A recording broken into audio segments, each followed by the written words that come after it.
We showed up 3 hours early to get delayed another hour. I'm gonna hitch a ride in one of these carts to Thailand. As I am the whitest person in Thailand, I'm also a novice video editor. If you learn something new or are entertained during the video, drop a like, comment, and subscribe. I appreciate the consideration, and regardless of taking one or all of these actions, I cannot wait to showcase this trip. My goal is to educate and entertain you while sharing my experience and telling a story. Hi, my name is David, and this is my nomadic pursuit.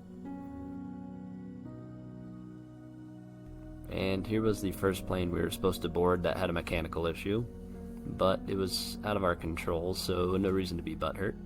And shout out to this guy for working so hard, it was very cold. So we were delayed 1 hour at the Denver International Airport. So once we landed in Vancouver, Canada, this gave us about 30 minutes to go through security and get the connection to our next flight, which was final destination Bangkok, Thailand. The logistics were getting pretty tight at this point with this delay, and I'm a complete novice when it comes to navigating airports, especially in a country that I've never been to. That being said, this flight from Denver to Vancouver was pretty stressful, and it was only a 3-hour flight.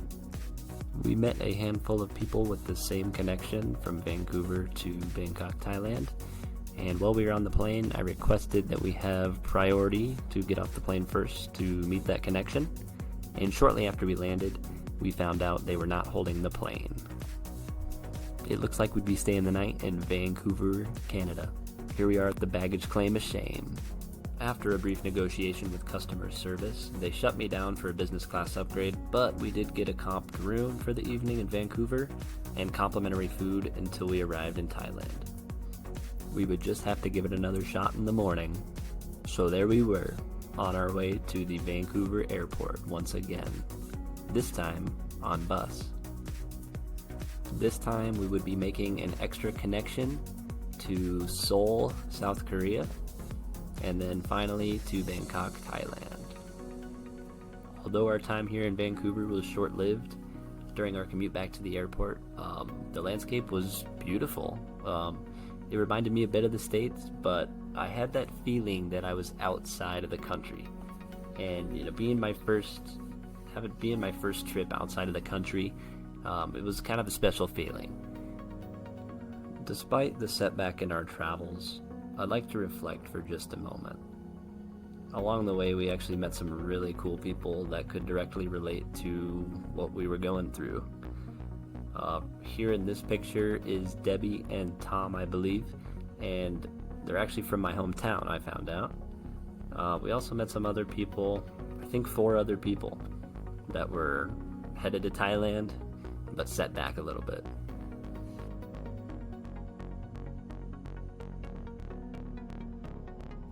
It was just over 5,100 miles from Vancouver to South Korea, and this took us a little over 12 hours, but we made good use of the time. I opened up a book about Elon Musk, and I listened to an audiobook, and there was plenty of sights to see along the way. Here's one of those sites I was referring to. This is just off the coast of South Korea here. And another sight that was absolutely tranquil was the inside of my eyelids.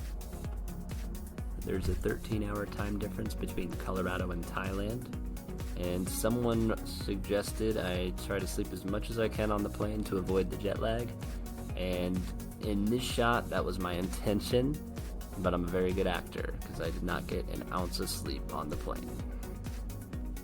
If you think your jobs are safe, just take a look at this little guy.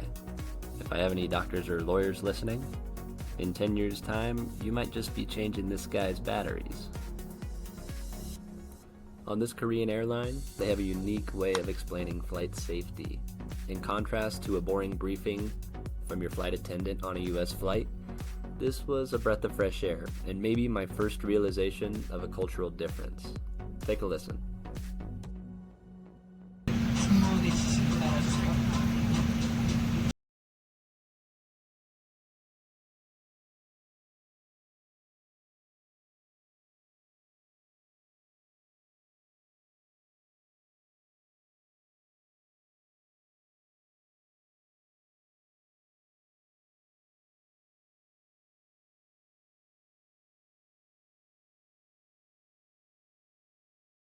I didn't know what time it was, nor did I care.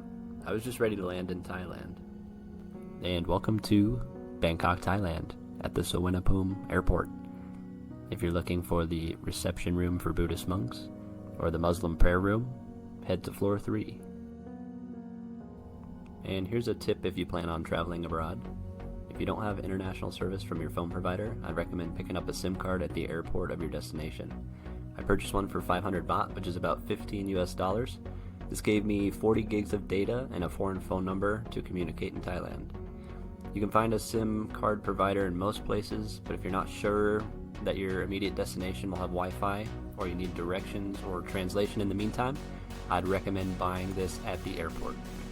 Keep in mind you can use data to call and text via WhatsApp, Line, or WeChat, and these were very popular in Asia, especially Line.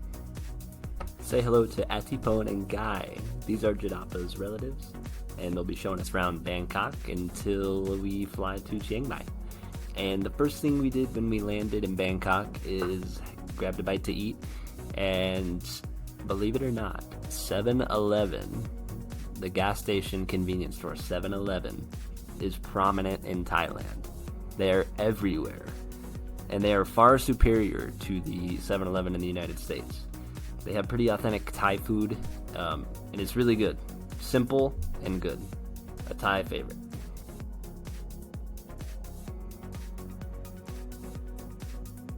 Here to the left of me is a really popular local street restaurant here in Bangkok, and they serve noodle soup. Now here is my noodle soup with pork, no seafood. Now keep in mind, my American diet calls for oatmeal in the morning, so this was a little bit foreign to my stomach, and I do end up paying for it later. However, the flavor was very, very good. And this is what Jidapa ordered. It is yen de four is the name of this dish.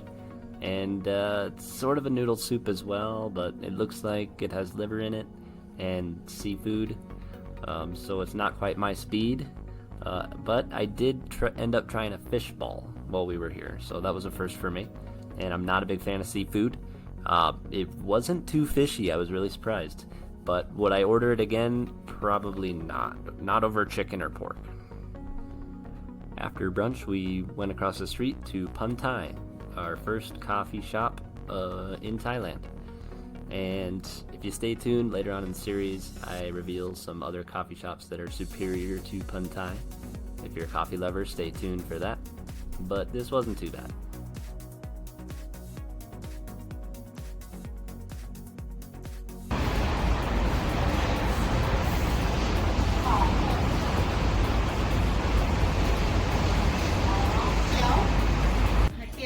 Here's the first friendly neighbor we met here in Thailand, and I couldn't understand a lick of what he was saying, but he seemed like a friendly guy. I found out he was retired and is now a woodworker, sort of as a hobby, and he has quite the cactus collection here.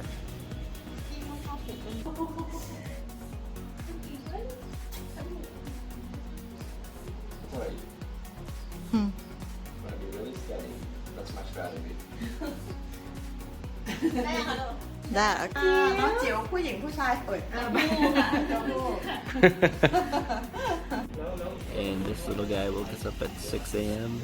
just like they would on a farm.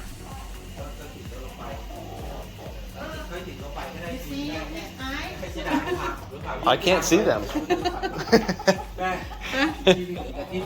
Next, we're headed to the town of Sriracha, which is about 70 miles southeast of Bangkok. And it'll be here where we discover our first island of the trip, and this will be revealed in part 2 of the series. So thank you guys so much for watching, and we'll see you soon. Welcome to Vancouver. We haven't taken off yet.